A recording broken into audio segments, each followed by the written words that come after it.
Leyendas geográficas del Perú de los Incas. 1925. Rómulo Cúneo Vidal. El Dorado. La leyenda del Dorado nació de simples decires, como nacen las leyendas, durante los primeros viajes que los españoles llevaron a cabo a lo largo de la costa situada al sur de Panamá.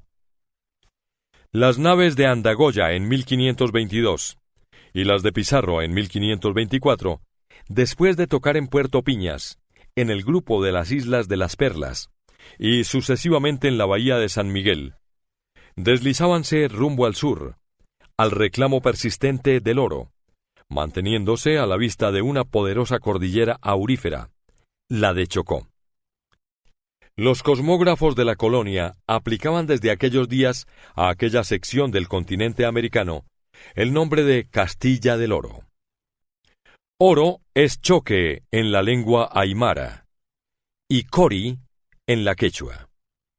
Nada más probable que Chocó derive del primero de tales nombres indianos. Torcido el cabo Pasao, ambos exploradores aportaron, cada cual en su debido tiempo, a la bahía y pueblo de Coaque, o Cori Jacque, nombre que vertido al castellano expresa el hombre de oro, el hombre dorado, el dorado. Y allí cogieron, efectivamente, la primera cantidad apreciable del oro del que iban en busca, bajo la forma de idolillos, patenas y utensilios domésticos.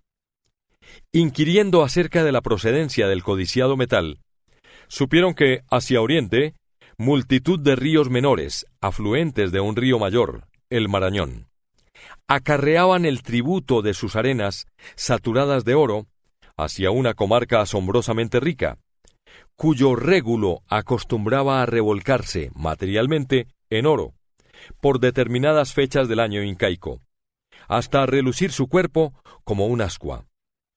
De allí el nombre de El Dorado, con que fue bautizado por los españoles aquel fantástico personaje.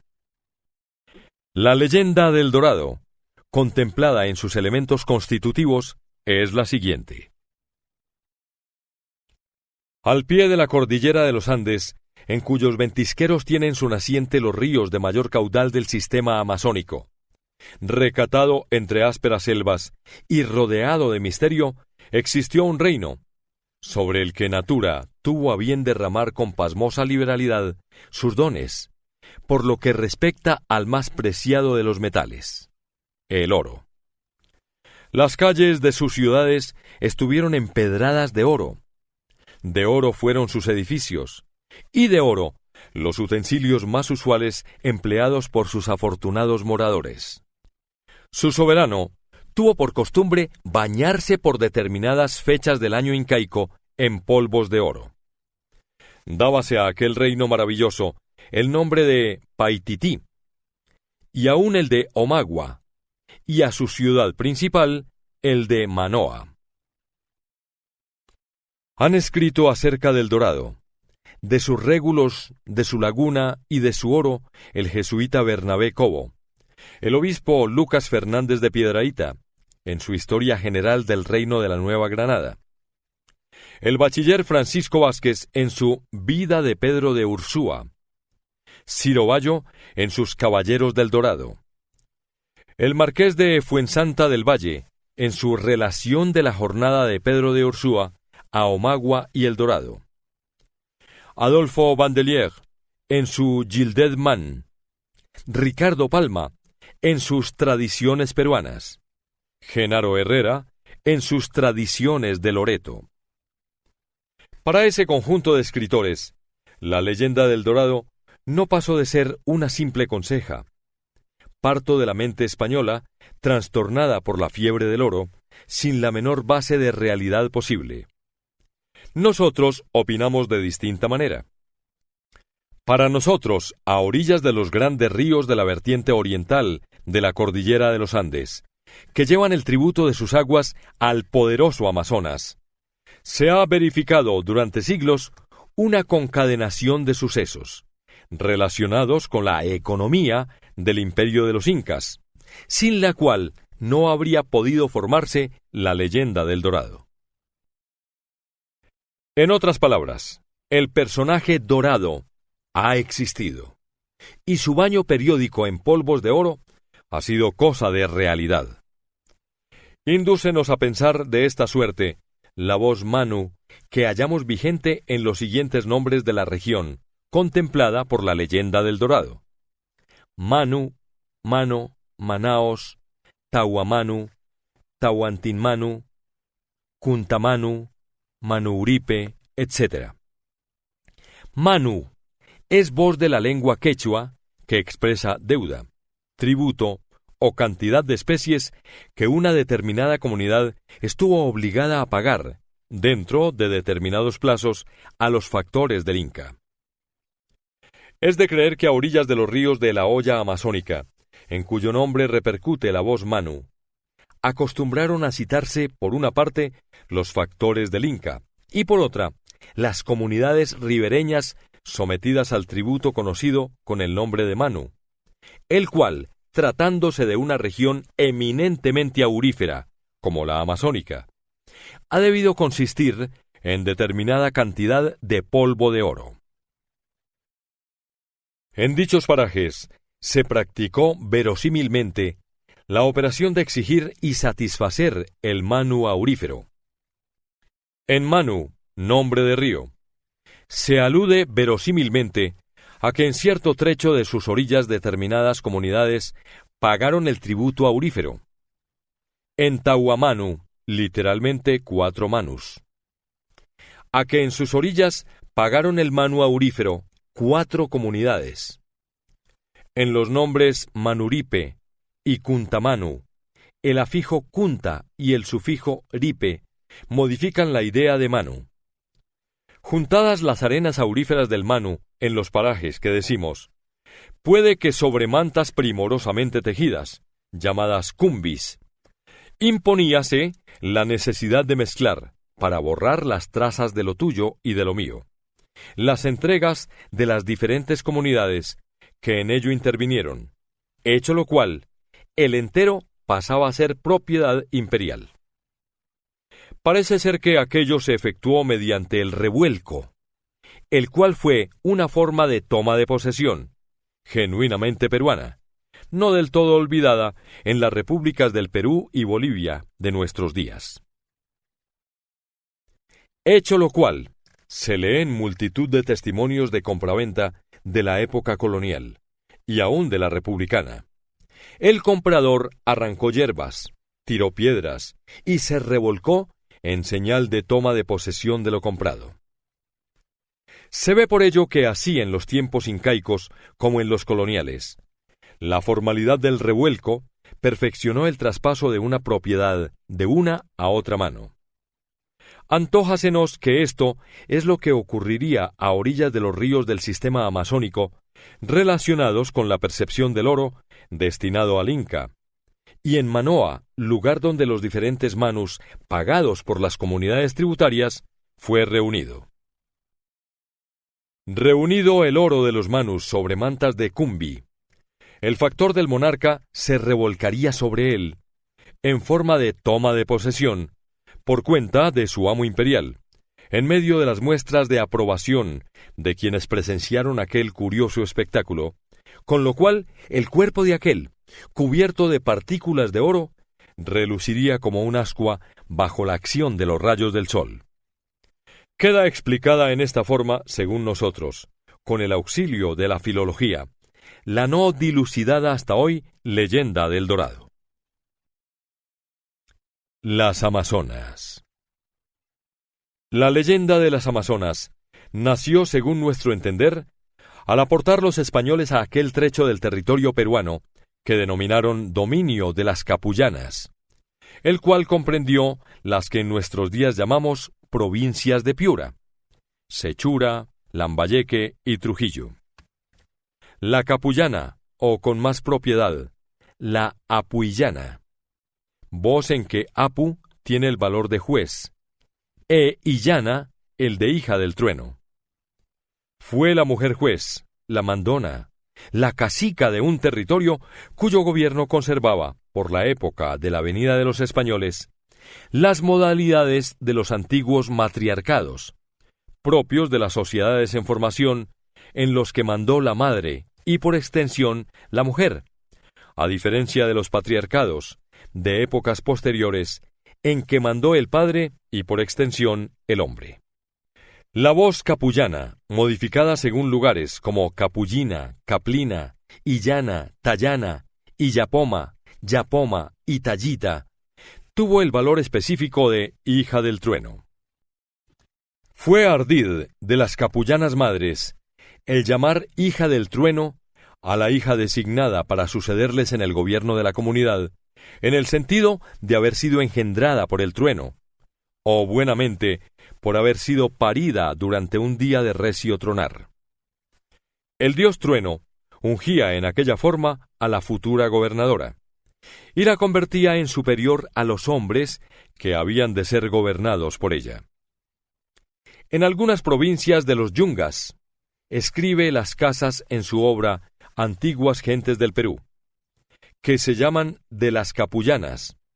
Ciertas naciones tenían por costumbre que no heredasen varones, sino mujeres, y las señoras se llamaban capullanas. Juan López de Velasco, en su Geografía y Descripción Universal de las Indias, refiriéndose a la provincia de Loja, al interior de Fumbes, refiere que hay entre las naturales de esta comarca una provincia donde las mujeres, que llaman las capullanas, son las señoras y tienen el gobierno de los hombres. Léese en una Antiguaya peruana, publicada por don Marcos Jiménez de la Espada. Fue la gente de la costa que llaman yungas, gente muy débil. En la mayor parte de la costa mandaban mujeres, a quienes llamaban illapomas, y en otras partes las llamaban capullanas. Eran estas muy respetadas, aunque había curacas de mucho respeto. Estos acudían a las chácaras y a otros oficios que se ofrecían, porque lo demás se remitía a las capullanas o illapomas. Y esta costumbre guardaban en todos los llanos de la costa, como por ley, y estas mujeres eran mujeres de los curacas, que eran las mandonas.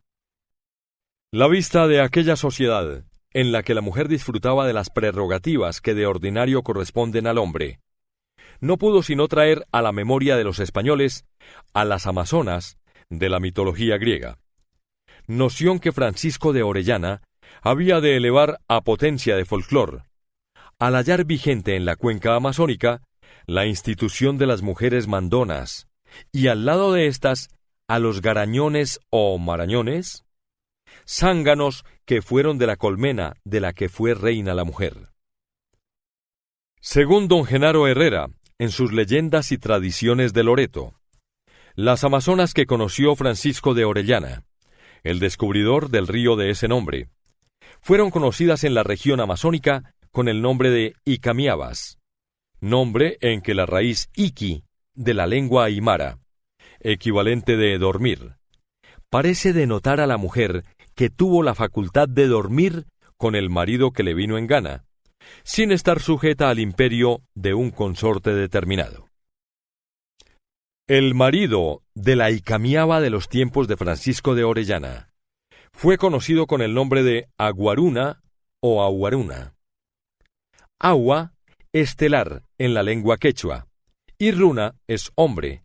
En resumen, hombre consagrado a la tarea mujeril de tejer.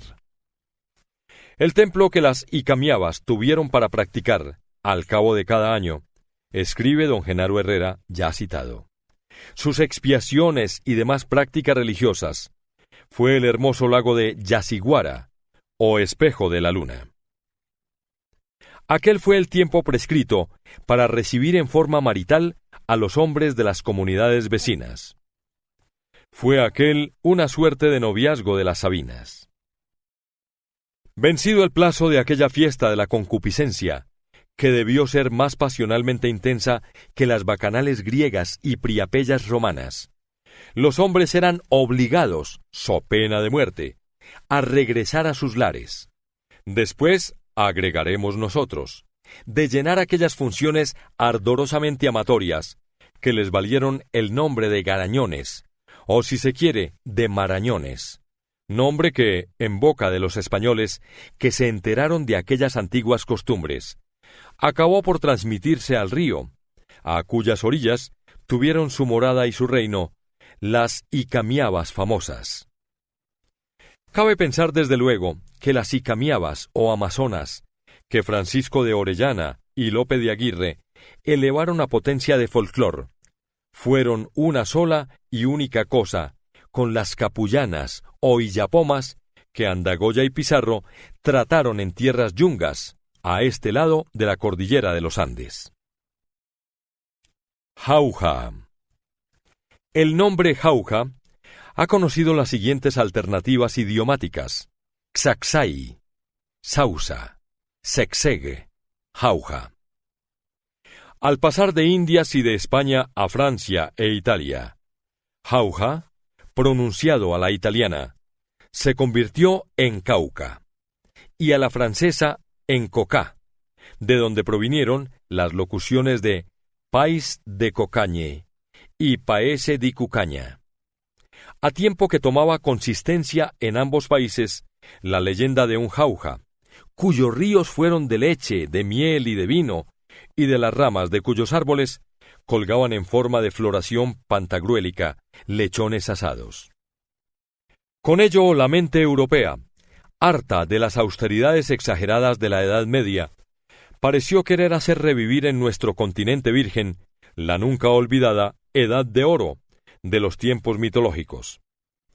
Pero es el caso que, debajo de las apariencias de aquella fábula, adaptada al medio incaico, hubo un fondo de verdad, que al crítico le corresponde dilucidar. Xaxai, razón de ser filológica de Xauxa y de Jauja, es verbo de la lengua quechua que expresa hartarse, saciar el hambre y la sed, locupretarse. Participan de la radical sax los siguientes nombres geográficos de la sección del continente de Sudamérica que estuvo sometido a influencia quechua: Xausa, Cauca, en Colombia; Caricato, en la provincia de Chincha, en el Perú; Xaixahuamán, en el Cusco; Sacsama, en Tacna; Sej, en Arequipa, y 20 otros. Y es que en las diferentes provincias del Perú incaico hubo verdaderamente saciaderos, o sea, asientos de extraordinaria abundancia en los renglones del comer, el beber y el vestir. En ellos se repartía, con nunca vista liberalidad, a vecinos y forasteros, los mantenimientos y ropas que hubo almacenados en los tambos reales, a medida que los nuevos aportes de las comunidades sometidas a tributación llenaban el vacío producido por aquellas reparticiones. Sabido es que bajo el gobierno de los incas, cuanto produjo el país por el trabajo de sus individuos, se repartió en 3 partes iguales. La una para el inca, la otra para el sacerdocio, y la restante para el común de súbditos, y que la parte destinada al inca se almacenó en los tambos reales, que hubo en las diferentes provincias, y sirvió para el mantenimiento de los ejércitos en marcha y de los individuos incapacitados para el trabajo. Mas como fue menor la cantidad de mantenimientos y ropa que se sacaba de aquel acervo, y mayor la que se metía en él, resultó un sobrante que fue del caso repartir con suma liberalidad entre los que lo solicitaban por épocas determinadas del año incaico. Cuando en España se inventó la expresión rico como un Perú, se quiso recordar no tanto el rendimiento de sus ricas minas, cuyo rendimiento al fin demandaba trabajo personal, cuanto la bienandanza de que fueron teatro los antiguos saciaderos incaicos, las antiguas jaujas. Rómulo Cuneo Vidal, del Instituto Histórico del Perú y correspondiente de la Real Academia de la Historia.